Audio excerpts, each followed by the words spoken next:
Daily Tech News Show is made possible by you listening right now. Thank you. You might be Reed Fischler or Larry Bailey or Michelle Sergiu or our brand new patron, John. Everybody welcome John. Thanks, John. On this episode of DTNS, Google releases a small new version of Gemini, and has a robot startup ruined every child's Christmas? Or other day? They don't sell it. This is the Daily Tech News for Wednesday, December 11th, 2024. In Los Angeles, I'm Tom Merritt. From Studio Animal House, I'm Sarah Lane. Here in Salt Lake City, I'm Scott Johnson. And I'm the show's producer, Roger Chang. Ooh, Roger Chang. How's it going, man? Good. Good. Scott Johnson, how are you?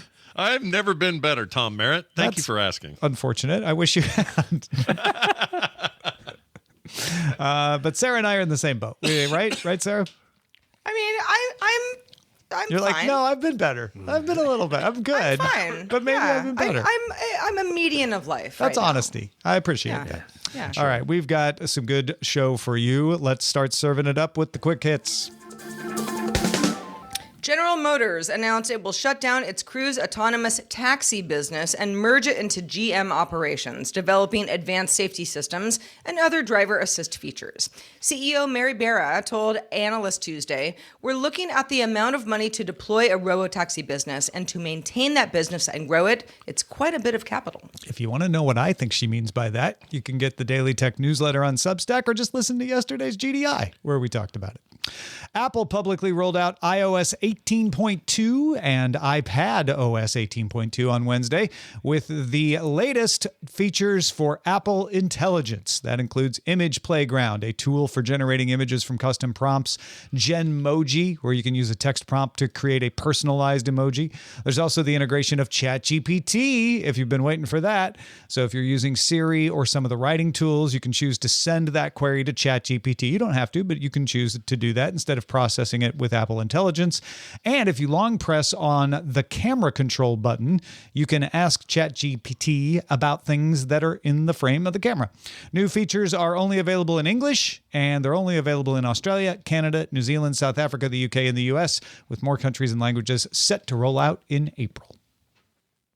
A district judge in California ruled Tuesday that Automatic, maker of WordPress, must restore WP Engine's access to WordPress.org, its themes, its plugins, including the ACF, known as Advanced Custom Fields plugin, and subdomains, and also remove a checkbox on signups that required people to acknowledge they had no relationship to WP Engine, and remove a list of companies that have stopped using WP Engine.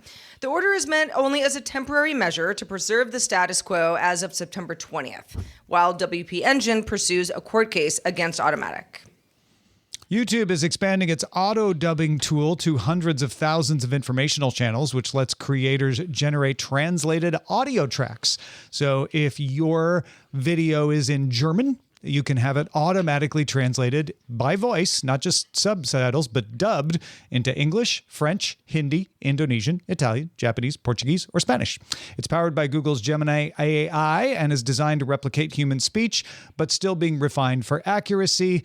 Expressive speech is a future update that is meant to improve how it does tone and emotions and to provide broader availability and other content types.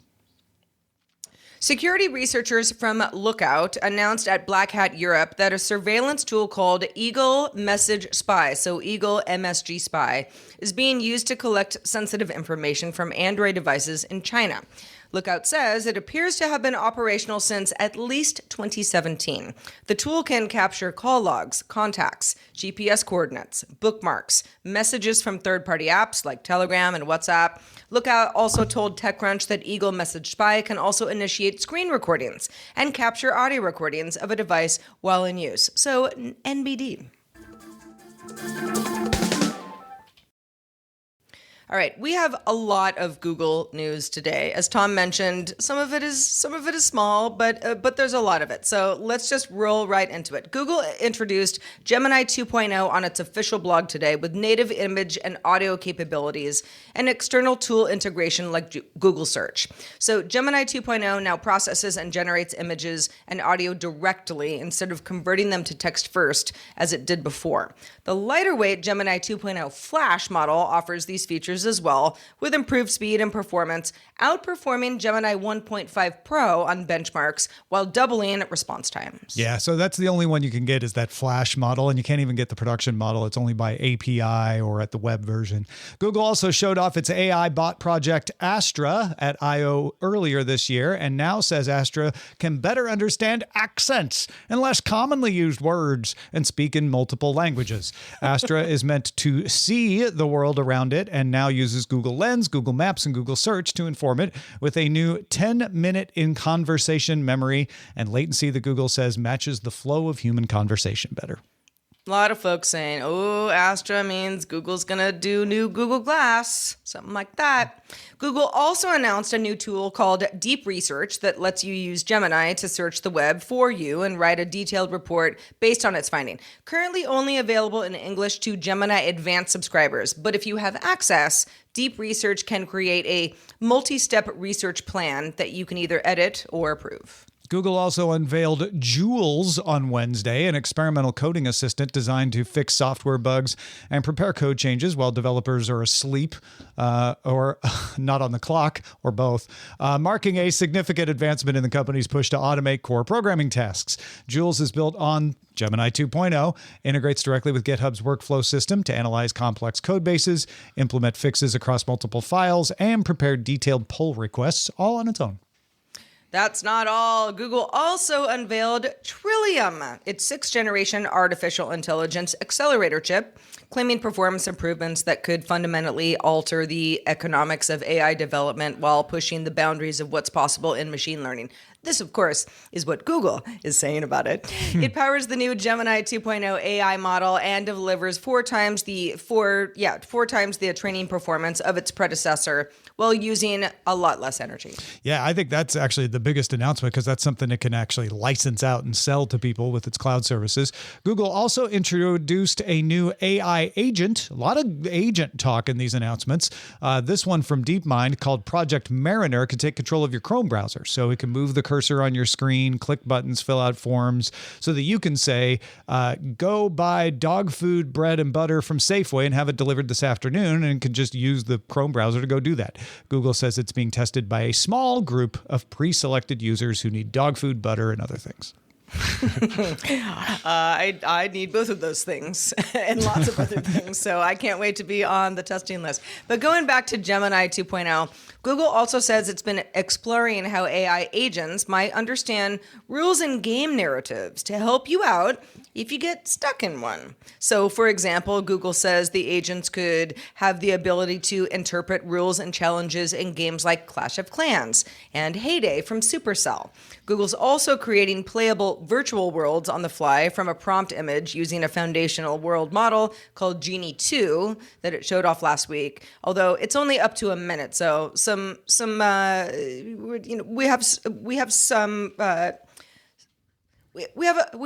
we have a lot to get through here. But Scott, the game stuff stuck out to me as something that you would probably have some thoughts on. Yeah, I got some feelings. Most of it is this isn't anything groundbreaking they're working on. There's a lot of this happening across the business, and not just other tech companies, but gaming companies are all working on models to do on-the-fly generation and all this sort of stuff. So that stuff's not necessarily new. What is new is maybe them bringing up the idea that this stuff can help you when you're stuck in a game. That's a little bit weird. But I think I can kind of see the use case for it. They use some very sort of rudimentary mobile examples. I don't think this will resonate with too many gamer types, but I think that it's at least them acknowledging that, hey, some of what we're doing has some application in the games business. And I think that's probably smart if they want to license it out. I mean, a lot of this, it feels not unlike the way that Many of these models, Gemini certainly being one of them, is like, what do you need to do right now? What are you trying to do? You trying to make a spreadsheet? You trying to, give your boss like a bullet point of all the reasons you should get a raise? Are you trying to get forward in a game where you're stuck? The point is that we're supposed to be able to help you with all this stuff. Yeah, and I think Google did a great job of explaining what it can be used for soon. Now, granted, I'm poking a little fun at them because they announced the smallest version of Gemini 2.0 available and only in an API. But a lot of the stuff they described here will come out. They did the same thing last December. They announced a bunch of Gemini stuff that wasn't out until after the first of the year, and it did come out. And this all sounds like the broadening of AI. Agentic AI is not going to be like it's now more powerful and can do more things so much as it is it can be used for better things. It's got a narrower use case. It's both of those, but it can have more parameters is slowing a bit, even though it's continuing to grow. We've found these uses for it is broadening out, right? And we're seeing it can help you play a video game. It can help you with your browser. It can do all these other things which are more useful to you than just like, I don't know, maybe it's going to hallucinate or maybe I can get it to help me with my code, et cetera, et cetera. Yeah, it starts to find some rubber and the road the rubber needs to get on, right? Like some of that's happening right now. I think the assistant stuff is very interesting. Tom and I talked a bit more about this on TMS this morning on his segment, but what it boiled down to was, yeah, a lot of these sort of mundane things that you would normally have to do, ordering groceries, whatever it is, might be able to be handled completely and 100% by one of these assistants. What I thought about later, though, was they are inadvertently making one of the potentially most powerful accessibility features maybe ever by doing that. There are people that if they can just say or type or some other way of inputting a thing that usually is arduous for them for whatever reason, that's massive if that works, right? Yeah, that Project Mariner, is that what you're thinking of, where it just does the browser stuff for you? Like, it can't do everything for you, but it can certainly do a lot. So, or at least they say it will when it comes out. Yeah. But it's usually what usually happens with innovation. It's like, okay, we do all these rad things, and then they go, oh, accessibility, we better add that in there. It's not always their first priority.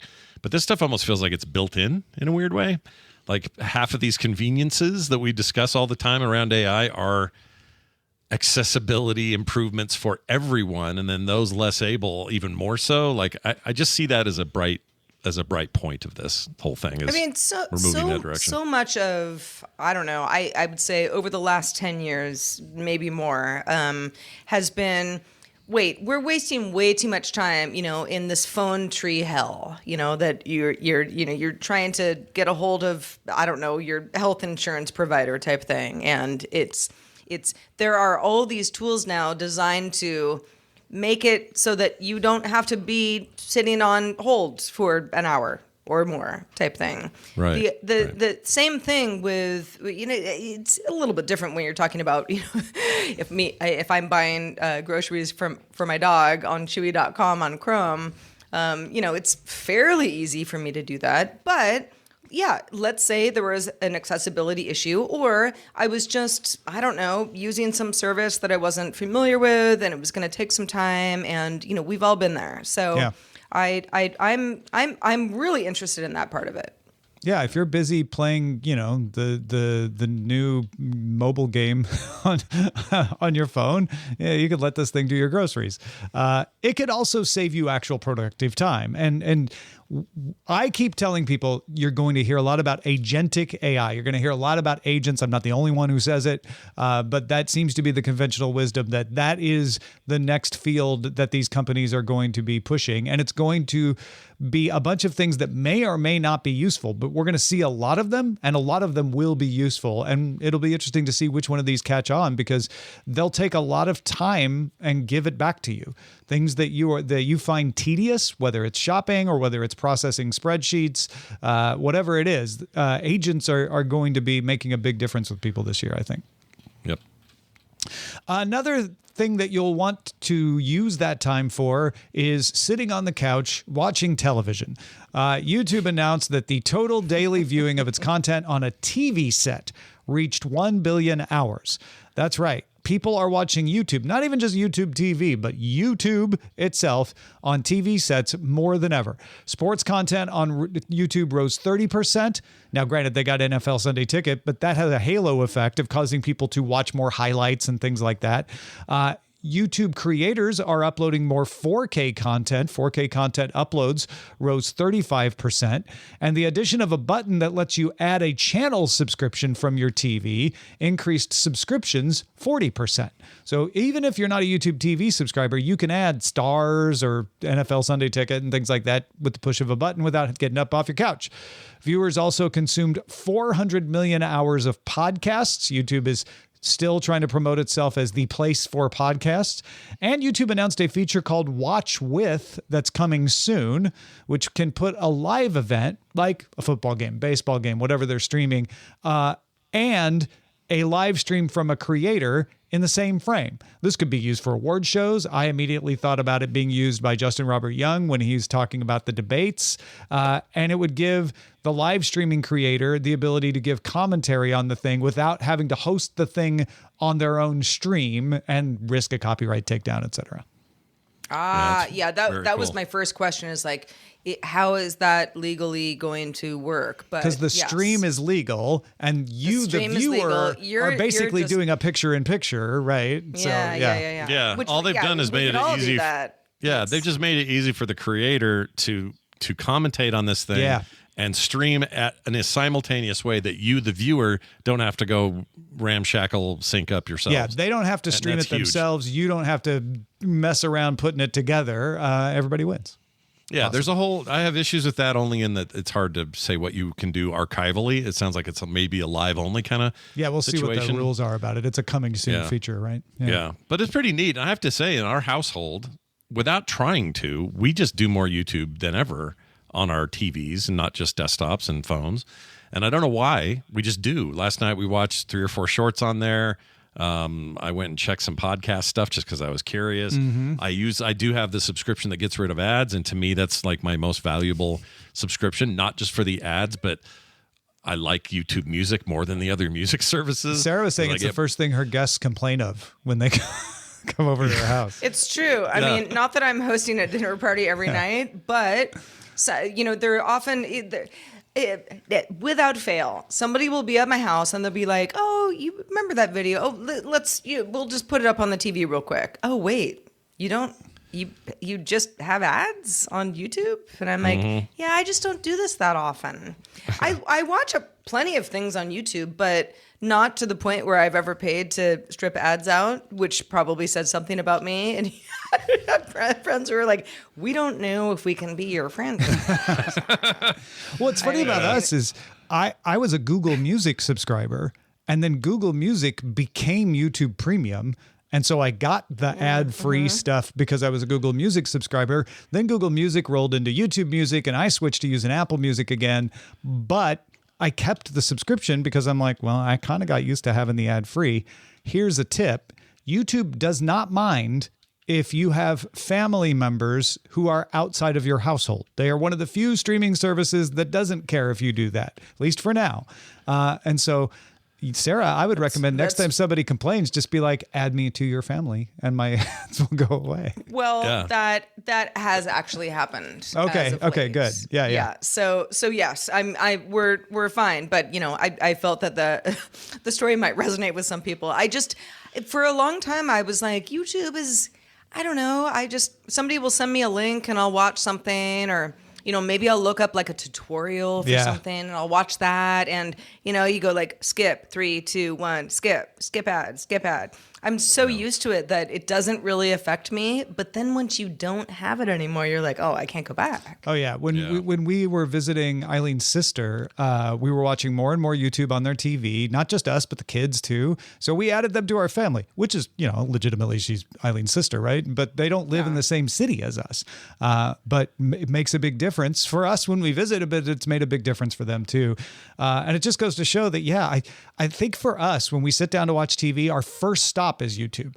We look at like, what are the new short things? Not even just shorts, but like short videos that are out from people we like. Then we'll watch an episode of a show or two, and then we'll go back to YouTube afterwards, like dessert. to be like, well, let's watch a couple of things. We also throw it up for just background music. Like lo-fi beats that are on for hours and hours at a time. And you get great visualization with that. Like I have this Dead Mouse mix I like a lot that's super chill. It's not like hard driving stuff. And what they show is great filler for just a room that you need some ambience in. And there's such deep stuff like 3-4 hour, 10-hour things. Yeah. They don't get this on Spotify or Apple. Yeah. You just leave it on and you never have to worry about an ad popping up. I mean, it's kind of changed the way I watch things. Let's not forget, because 'tis the season, the Yule log. Oh, yeah. Videos. Oh, and quite a few of them. Christmas cafe scenes, snow scenes. Like when I say Yule log, I mean, it's just like, you have something and you're like, oh, it's like, it's all cozy in here now. Yeah. It's like I'm sitting there with that woman. I'm telling you, man, if YouTube TV had the Dodgers, which they do not, I think that would be the only thing that Eileen would not like if we switched to YouTube TV, and then all of our TV would be in one place. Not Netflix, I could not Peacock, live without YouTube TV, etc. But it is my favorite. Which is different than YouTube, of course, but But they're available in the same interface, so they can blend together. Exactly. That's right. That's how they get you. Well, what do you want to blend on this show? Send us some ingredients. We have a subreddit where you can submit stories and vote on them. There's a great group over there. Motang was posting again. I saw RW's always posting over there. Good stuff from the folks on YouTube. Go check it out. YouTube on Reddit. Go check it out. Reddit.com/r/Daily Tech News Show. Embodied, which is a startup behind the $800 AI-powered emotional support companion for children from ages 5 to 10 called Moxie, is shutting down because the robot requires cloud servers to power its functions using AI. Moxie will essentially be useless after those servers do get shut down. The company says because of its financial situation and impending dissolution, it won't be able to issue broad refunds. Just sounds like a big financial cluster F at this point. Embodied does say it will try to prioritize refunds for purchases made within the past 30 days. So, if you're super disappointed, you just got the toy, try to prioritize you, but also says it's not guaranteeing anything. Doesn't look good for Embodied. Embodied blames a failed round of funding after a lead investor pulled out at the last minute. But Scott, I know that you've been following the story, and what do you make of this whole cloud infrastructure being pulled for a very specific kind of person? Well, sir, I don't like it. No, I really don't like it because I think it's not that every company is going to stay around forever. I understand that. I'm not naive to that. Not every company's even got 20 years in them. Sometimes things come and they go, and it's okay, and we live with it, especially when it comes to products that are adult decisions for us to get. If I buy a phone from a weird manufacturer that's coming out of nowhere and I'm like, all right, let's see what these guys do. I love what they're saying. And then they're gone 2 years later. Them's the breaks. You move on to something else. Mm-hmm. But this is being marketed and sold as a pretty premium priced item that is meant to be an AI powered emotional support companion for kids. That likely means the purchasers of this are parents who are concerned about their kid and think this might help. Now, whether it really does or not, that's a whole other issue. I have a feeling it may not actually do much of anything. But I feel like that doesn't matter. They buy in on that idea. This is to help their kid who struggles in some way, and this is their emotional support bot. And the kid gets it. He gets used to it. He likes it. I mean, a lot of this, I'm making up in my head. I don't know the stories of these people. But then when this thing suddenly gets yanked out, you pull the rug out, and this robot is going to just go and not work anymore. It might power up. You might be able to charge it, but it's not going to communicate with the cloud. It's not going to talk back to you anymore. It's not going to give you any of that feedback. The emotional support is gone. I think that is just an extra level of maybe this isn't the way we go with this stuff. Like maybe unless you've got an idea, it's going to last. And for consumers, I would say maybe don't go with little weird startups with this stuff right away. Maybe wait until something like this gets picked up by a big company. Like if Google shuts down stuff all the time. But if Apple or Google or Meta or somebody else is like, hey, we're getting into this emotional support animal thing, but with robots, then maybe you're safer putting your money there. But it's just a cautionary tale that if the servers go away, so does your your option as somebody who's played a lot of video games that are server dependent and have those games go away. It never feels good when those things get closed down. But if you, I don't know, I just feel bad. You got a kid with like special needs or something, and suddenly his robot friend Barry just stops working. No, it sucks when toys break. And this is a toy breaking. But what should Embodied have done differently other than succeed, which it didn't? Well, see, that's okay. So what you're saying is it's not really. Don't buy things from independent companies. Only spend money with the big tech companies. And I don't know if that's exactly what you mean to be saying, right? It's not what I mean. In fact, I'm usually kind of opposed to that. Right. I want innovation to come from smaller things. We always talk about supporting moms and pops, but they're the ones most likely to get, yanked around if something bad happens. So I understand. That's a really good point.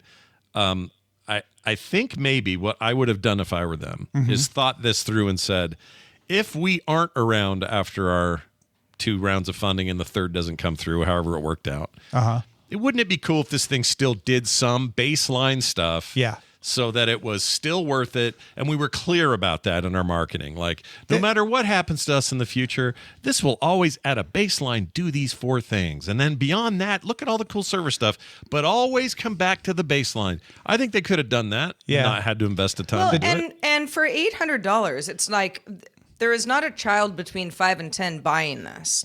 This is a parent or guardian or, some other person who thinks that this is something that's going to be very helpful for a child. Oh, for sure. The danger for that reason, I think the messaging is really, really important. The danger of doing that is that you undermine sales because people are like, oh, I guess they don't have much faith in their company. They're already telling me it's going to shut down.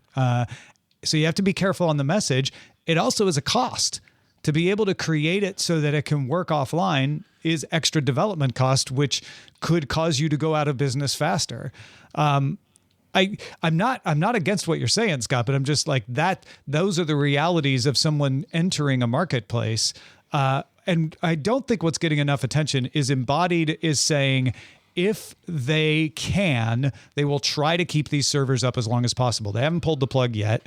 If they are able to sell their assets, which do include customer data, so that's making some people wonky, but if they're able to sell the assets, they might be able to get the buyer of the assets to keep the cloud services going as a positive thing. They haven't talked about open sourcing it, which would be a great last minute move to be like, here, somebody out there crack it and make a server that can keep this thing going online, or make it so that it'll work offline even on a limited function. I do think Embodied is doing almost everything it can to treat its customers well, short of not failing. And that's just the way it goes when you do startups. Sometimes they're just not going to work. Yeah, I also think that if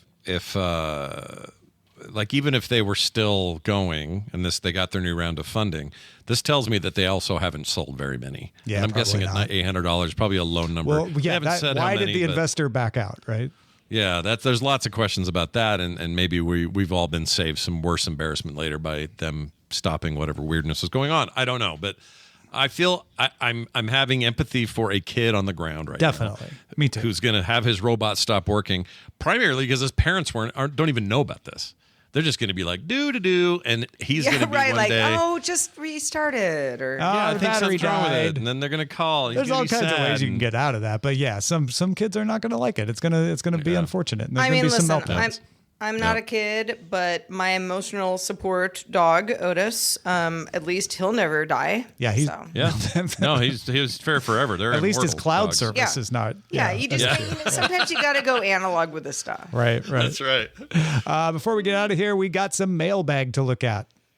We did. So Sean wrote in about our conversation about Parkinson's research using the Magic Leap. Sean writes, my father-in-law has Parkinson's and my wife is a physical therapist. She advocated for getting him a walker that has a laser that shines on the floor for the same kind of cueing response. The walker also has the brakes reversed, so you squeeze to go instead of stop, which is easier and safer for people with Parkinson's. Magic Leap may be good if still safe to walk unassisted, but that walker is $600 to $1,000. Yeah, and again, as we mentioned, this is a clinical product. It's meant for clinicians to be able to use it. It's not something I think they expect end users to buy. Whereas this walker sounds like it is, and that's a great option for folks. Thank you, Sean, for sending that in. Mohan wrote regarding alternatives to Apple Pay for iOS. We were talking about VIP in Norway being the first default alternative to Apple Pay on iOS. Last time I was in India, Apple Pay was nowhere to be found. It was either Google Pay, Samsung Pay, or Paytm. So we had to rely on my phone or use traditional card or cash. Hopefully soon we could use Paytm on my wife's iPhone. Thank you, Mohan. Oh yeah, that. We were sort of wondering, who wants this to happen? Who thinks that Apple Pay needs more competition on an iPhone? So thank you, Mohan. Good stuff. Good stuff from you too, Scott Johnson. Let folks know what your latest is. Well, tomorrow are the Game Awards, and I have a show called Core where we talk about video games all the time, and a core part of that is discussing these silly awards. There are actually lots of issues with these awards, which makes it kind of interesting to talk about just beyond the awards themselves. So if that sounds interesting to you, we are going to do a live watch along after our regular episode tomorrow and do the entire thing as a co-stream. I'd love to be using that new YouTube thing, but that's not available to me yet. But we'll be doing that and putting it all up on the feeds. So check all that stuff out on the Core podcast. You can find that at frogpants.com/core. Thanks in part to Scott's daughter, we have stickers. Whee! Yay! They also work as little puppets too. If you would like a sticker of Sarah or Roger or me, you can get them at dailytechnewsshow.com/store. They're $4.99 each, or a sticker pack of all three for $12.99, and the shipping is free. So you just pay for the stickers and then we'll send them out to you. Or rather, Scott's daughter will send them out to you. Just head to dailytechnewsshow.com/store. And then you can put on a little Christmas puppet show with us. Nice. Patrons, stick around for the extended show Good Day Internet. More mystery drone sightings to talk about. Thank you for the on-the-field reports. And is Apple Intelligence the AI tool Apple wants it to be? We shall discuss. We shall indeed. But just a reminder, you can catch our show live because we do it live Monday through Friday at 4 p.m. Eastern, 2100 UTC, and you can find out more at dailytechnewsshow.com/live. We're back doing it all again tomorrow with Justin Robert Young joining us. Hope to talk to you then. The DTNS family of podcasts, helping each other understand. Diamond Club hopes you have enjoyed this program.